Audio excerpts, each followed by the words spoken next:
Qo'noq po'shkal degan tamoqni huzuringizga sunmoqchiman.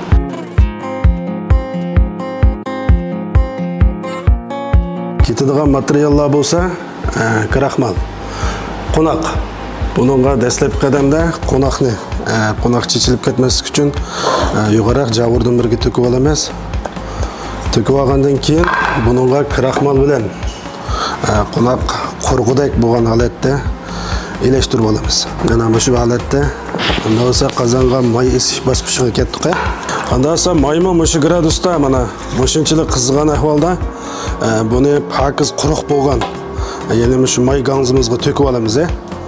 Buni to'kib olgandan keyin birinchi qiladigan ishimiz o'choqning o'tini o'chiraymiz. Undan keyin qunuqimizni chiroyli holatda qozonga to'kib olamiz.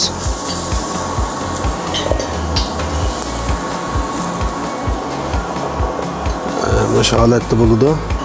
Shu holatda sep bo'lgandan keyin qo'noqni yana bir tekshirib etamiz.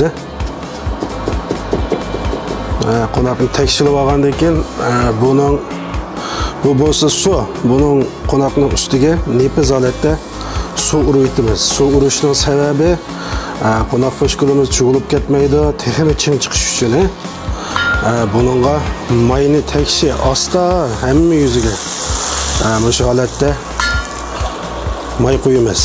Qizitib olgan mayimizni. Qo'noq po'shkalni bolalarimiz uyda yamanmi yaxshi ko'rib yeydigan bir xil tamoq bu. Andan keyin o'choqniki o'tini ochamiz. Hech bu birdan turib olgandan keyin qozonni o'z tekshirligida qozonni silkib atgandan keyin qo'noq o'zligidan ajraydi. Ajirgandan keyin buni mushtaq piqratsak, mayni ustiga laylab chiqadi. Mush holatda qattiqdek bo'lgan arliqda mushbeti pishirsak bo'ladi. O'tonlar kuchli bo'lsa 2 minut, bo'lmasa o'tonlar bo'shroq bo'lib qolsa 5 minut atrofida to'g'risanglar bo'ladi.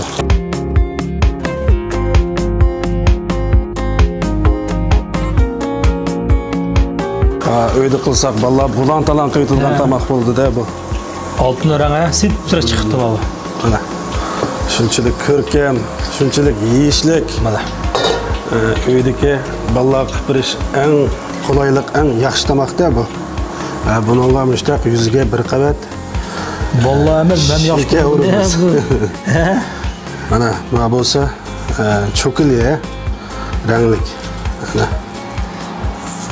Mana bolalarning texnik ishtirokida men ko'rib cho'kilni yapchida bu mana. Buni bevosita chaydo sepli to'g'asak bu cho'g'ilib ketadi.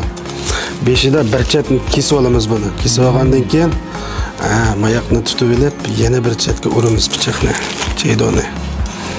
Mushtaq bo'lgandan keyin buzilmay butun chiqadi ekanda. Butun chiqadi. Mana bu holatda to'g'raymiz. O'yinchiq baş bo'ldi ekanda, biz ishni bilsak. Do'stlar, mana o'rganganman. Haqiqatan bir oddiy, ammo bek yeyish bo'lgan qo'noq po'shkal. Do'stlar, yana qanday bu shunday yegan tamoq yegan bo'lsanglar, enkaslarga yozib qo'yinglar. Biz bir o'rganaylik. Yeshinlar oshpazlik keldi programmasi. Ro'zi ustam, bu da programmani ko'rsak. Xayr xo'sh.